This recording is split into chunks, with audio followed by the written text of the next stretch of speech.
Well, hello and welcome to episode 18 of the EnglishAnyone.com Power Learning Podcast.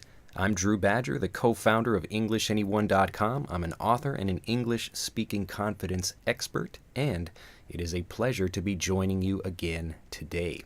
I hope you've been enjoying all of the podcast episodes. Be sure to visit EnglishAnyone.com where you can listen to all of them, including this episode, and you can also listen to them on YouTube and iTunes as well. Well, it's kind of a rainy day. Actually, it's a very rainy day here in Nagasaki, Japan, so I'm kind of stuck inside. I really wanted to go out and play some basketball today, but, well, I guess I will be in here recording this, but I'm really excited about this episode. It's going to be a great episode with a lot of things I'm interested in, plus a lot of great tips that'll help you get fluent in English faster. So what will we be talking about today? Today we will be discussing video games and specifically speedrunning video games and how that can apply to English learning and really getting fluent in English faster or doing any skill it is and you want to be able to achieve successful results much, much faster. So let's get into today's episode. Now, before we get into video games specifically, I wanted to kind of answer a general question that a lot of people have. It's a discussion that comes up a lot between English teachers and also learners, or kind of just language learners and educators in general. But is there a specific best method for learning a new language? Now, I'll just come out and say very clearly and quickly that no, there is not one best method, but I will say that just because there isn't one best way to do something, that doesn't mean that there aren't different levels or different approaches where something can be better than another thing, depending on what you're interested in doing and also who is doing the learning. So as an example, let's say I want to travel from Florida to New York. Now, you could say that, well, there's no one best way to get there, but again, the best way to do something depends on you, but also on what your goals are. So if you want to see every single inch of the country from Florida to New York, maybe walking is going to be your best bet. So again, we have to be very specific about what we're talking about here. Now, what I do at EnglishAnyone.com is really help people focus on fast fluency and then learning how to build speaking confidence so they can get out and practice on their own and do lots more things and achieve the goals that they have much, much faster. So if in the example of traveling from Florida to New York, if you say, well, I really just want to get there quickly, I would probably recommend you take an airplane for that. So again, you have to think about what your goals are, and then from that goal you can decide on the actual strategy, and then that's when you kind of move from there and can begin doing whatever it is you want. So remember to be very clear and focused when you're deciding about what it is you want. And the more clear you can be about the goal you have, the more specific the things and the advice that you can receive and the actual tactics and strategy that you can use when you're trying to get there. So in total, in sum, even though there may not be one best way to do something, there really is a best way to do something for a particular person in a particular situation, depending on what the goals are. Even Master English Conversation, it continues to evolve as I learn more. So as I can talk with new members and learn more about other people that are interested in becoming fluent, I can learn more from them and how they like to learn, and also, learning more about the science behind fluency to continue improving the lesson sets. Well, let's get back actually into video games now that we've kind of settled that question a little bit. Remember that you don't have to think about a best way to do something. Begin with the goals and then think about the best way to do something from that. Well, moving on to video games and specifically speedrunning video games. Now, if you're not familiar, this is one of the categories of video on YouTube right now that's probably one of the most popular, if not the most popular kind of video that you can watch on YouTube right now. And basically, there are many different kinds of video game walkthroughs. I actually talked about this with Richard in an episode or a lesson set of Master English Conversation, but there are kind of the typical walkthroughs where you go through and actually look at all the items and try to find everything, and this can be even with commentary where people are explaining how something can work or how something can't work. And if you've never seen a video game played on YouTube before, it can be really entertaining to watch.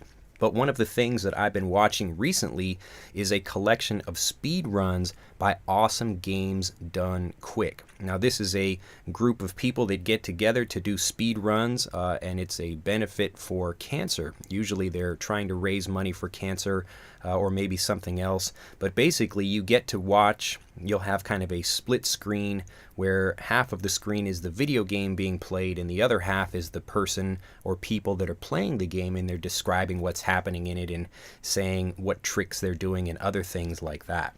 Now, what's interesting for me is that when I watch these things, I remember back many years ago, because I don't have any video games right now. I don't have a PlayStation or a Nintendo or anything, actually. I don't even really watch TV very much, but so that's why I can get on YouTube and have a little bit of nostalgia. I can remember things from the past and enjoy that, so I can watch old video games and remember the music and playing it, and it's fun for me like that. But watching now these Awesome Games Done Quick, these speed runs, this is where people try to use the kind of glitches, and a glitch is like a problem in a game, like if you move in a certain way and the character flies up in the air. The game isn't designed to do that, but sometimes you can trick the game into making it do weird kind of things. So that's what a speed run is. The speed run is basically, again, trying to move from the beginning to the end of the game as quickly as possible, and within that you can do maybe something like a 100% speed run where you try to do everything, or you just try to complete the game as quickly as possible. Now, the reason I'm talking about video games is because they really have a lot to teach us, and especially speedrunning, about how to get fluent in English faster. So let's get into, kind of a couple of the different things, some of the really important things that we can learn from video games and speedrunning specifically if you want to become a fluent English speaker quickly. So to begin talking about video games and specifically speedrunning and how that applies to language learning, I want really you to remember the goal, strategy, tactics formula for English speaking success. And again, that's for success in anything it is you want to do. So you begin with the goal, just like traveling from Florida to New York earlier in this episode, and then you decide on the strategy and the tactics after that. Now, when I'm watching these speed runs, and again, I highly recommend you check them out. You can just look up speed running right here on YouTube if you're watching this on YouTube, or come to YouTube and watch them there. But the, one game that I played, maybe many, many years ago, it would take me like many weeks to complete. Like The Legend of Zelda was a favorite of mine. So I had a Super Nintendo, and when I would try to play, the old Legend of Zelda games, or a Nintendo 64, and it would take me a really long time to beat those. And then I would sit and watch these people now playing the games, and they would beat it in 2 hours. And it's incredible what they can do. Now, they might not go through and play everything, but again, that's the goal. They begin with, do they want to have a 100% run, or they just want to complete the game, even if they're not going through all of the bosses and all of the things that they have to do when they're playing the game. But they're, again, deciding on the goal and then figuring out what's the best way to do that. So remember, you begin with the goal, then move to strategy, and then move to tactics. So instead of just playing a whole game and taking a really long time to do that, you can decide, do you want to move into something and do it much quicker? And once you decide what it is you want, then your brain begins to change, and we'll talk about that a little bit later. But making a decision and having a very specific goal first, it really helps you focus on what it is you want, and it kind of reveals new things, which we'll talk about a little bit later. So we've got the Zelda example. Another one that I've seen recently is Mario 64, which is another really popular game that I also enjoyed playing. And you can beat it in, maybe like 2 hours or something like that, which is incredible. And to watch the skill of these players when they go through these games, it's like watching a confident athlete run through a field because they know exactly what they're going to do, and they know they'll win because they practiced it and they reviewed it and they visualized what they're going to do many, many times.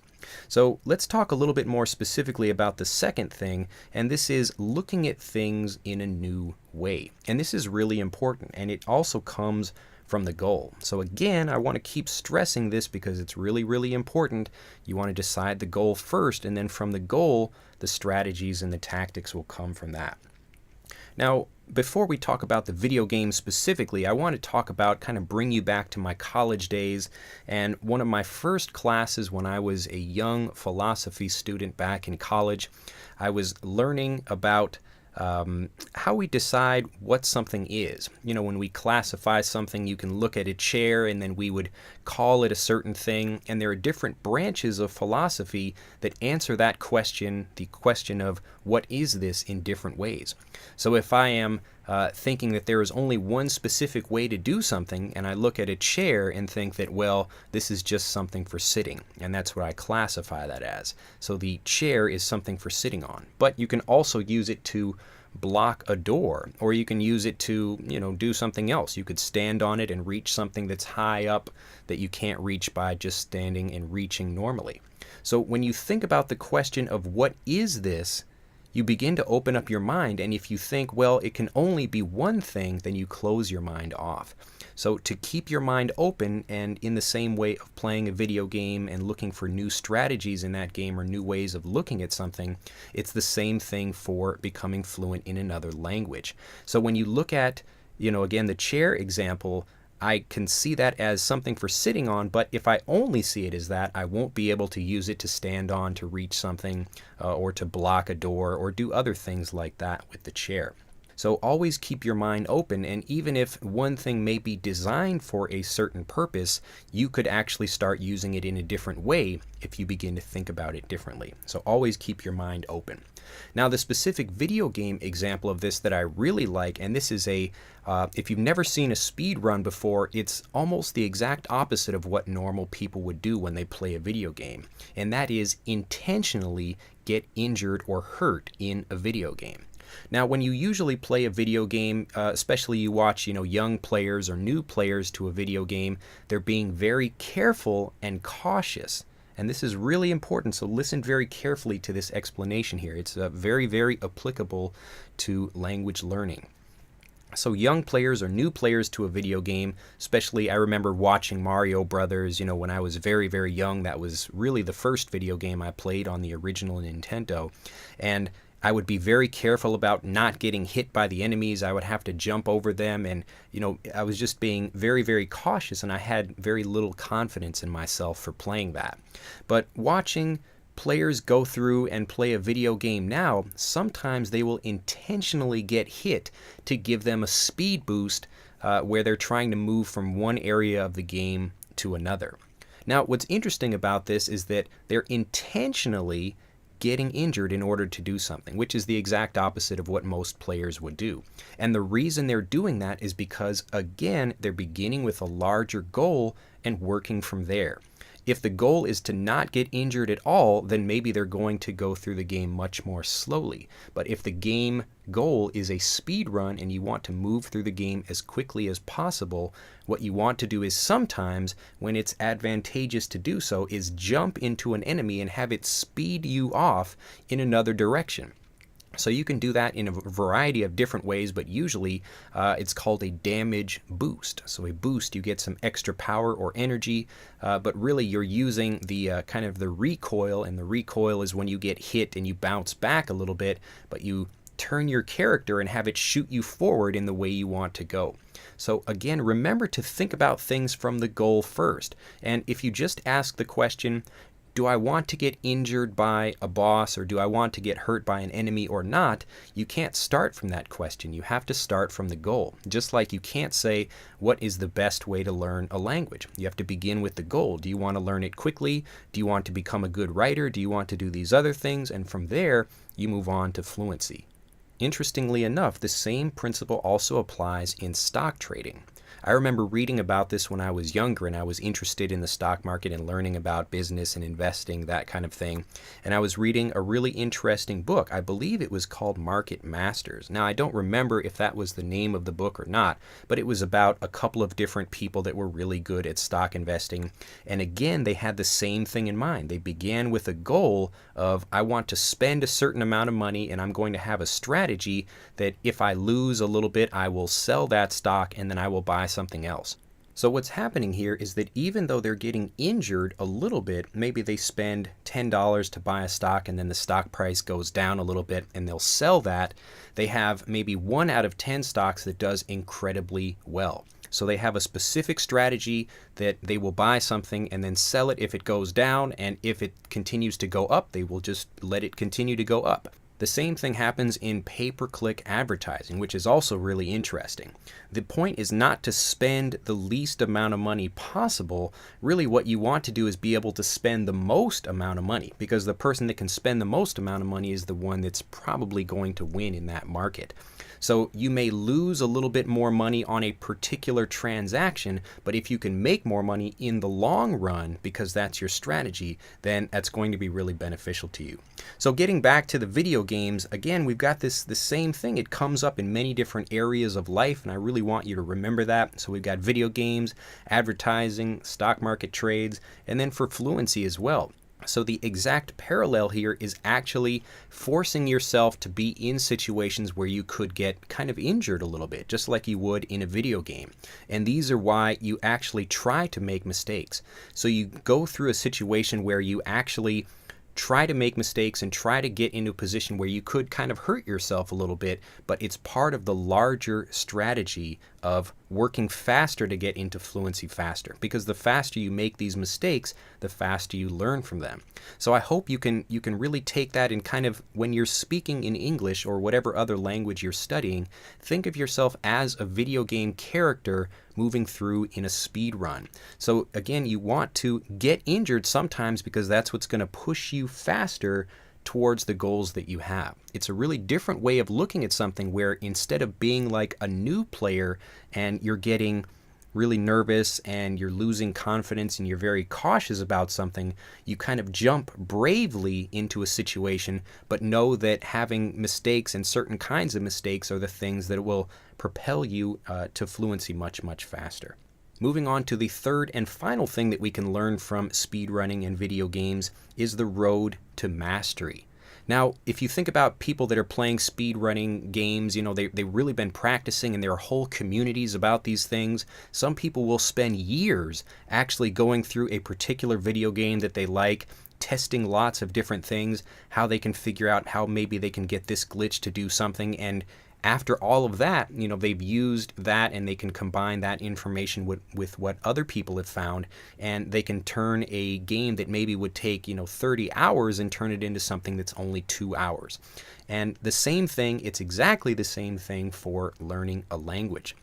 When people talk about repetition being the key to learning and the key to mastery, it's important to remember that mastery doesn't mean doing the exact same thing over and over and over again, because that can get boring. What you want to do is take something that you're really excited about and start experimenting with it. How can I take something I'm learning and teach it to others? Could I write it? Could I read it? Could I say it? Could I think about it in my mind? There are lots of different ways to review something, and the more you play with something, the more you become the master of it. You actually gain mastery over that thing.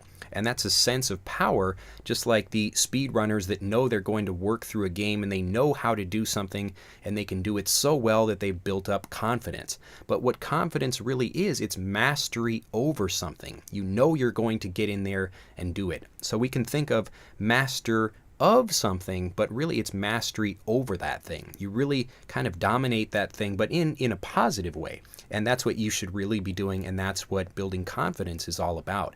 So you don't have to do the same thing like members, when I talk to them about not using the same lessons over and over and over again in the same way. They should be taking those things and then teaching them to others. They should be trying to read and write the things that they learn. How can they try to say them in a different way or learn more about that information? Remember to question everything when you're learning, or even if you're just playing a video game.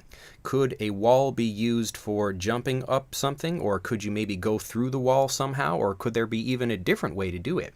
Again, this comes back to that question of what is this, or what is this for?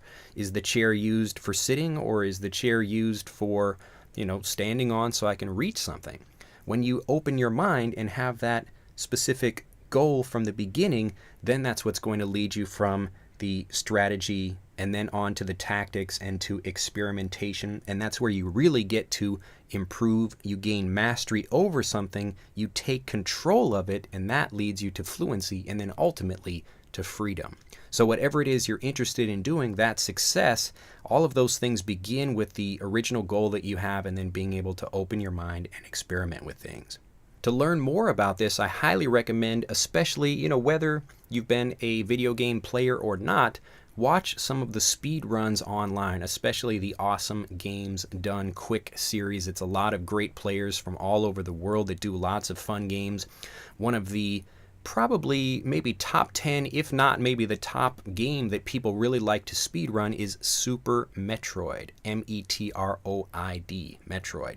Now this is a classic game, but this is for the Super Nintendo, and there are so many different things you can do with it. It's also a very technical game, so you have to be very precise about how you do certain things, and you can go through the game and even fight the bosses in the order in which they're not intended. So you could start with the last boss and move back to the first one and then go on to beat the game. So there's lots of different things you can do, but you should be watching that and see how a player will look at one thing that maybe a normal player would see, and then they would see it differently, because again, they're questioning people. And it's really good way to see examples of this happening in real life, where people are looking at one thing that normal people would see in one way and they see it in a different way. So I highly recommend Super Metroid or Secret of Mana, which was another great game that I played when I was younger but did not beat. And I was watching, maybe a week ago, watching some players go through that together. And what was really interesting is they didn't even play a couple of the bosses. They were able to do some really interesting glitches with the game that were able to make them do things in a different way. So again, I can't stress that enough. I'm going to be saying this over and over and over again because I really want you to remember it. Mastery is all about beginning with the goal first, then moving on to the strategy. Decide what the specific goal it is you want, and then move on to how you can think about the best way to do something. So go out today, if you can, watch on YouTube or some other place, find some really great videos of people playing through speed runs specifically, and then watch how they do things differently. Again, Super Metroid, Super Mario Brothers, Legend of Zelda, all of these classic games that you can see in new ways. So most people that even if they didn't play them themselves, they're probably familiar with the game. But to see somebody that's really done something, that's a master of something, just like a master of a different language, the person that's done that, they've gone on to experiment and they've gained mastery over that thing, and that's what gives them confidence.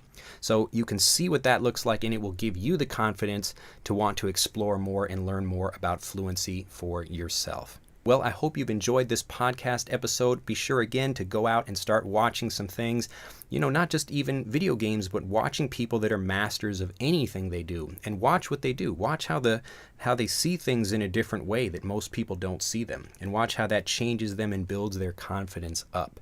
And if you're interested in learning more about how you can speak confidently faster and have better conversations with people, have a lot more friends and a lot more traveling opportunities because you have the confidence to go out and speak, I highly recommend you try Master English Conversation. You can click on the link right here in the video or below the video if you're listening to this on mobile, or if you're on iTunes, you can come back to EnglishAnyone.com and check out Master English Conversation there.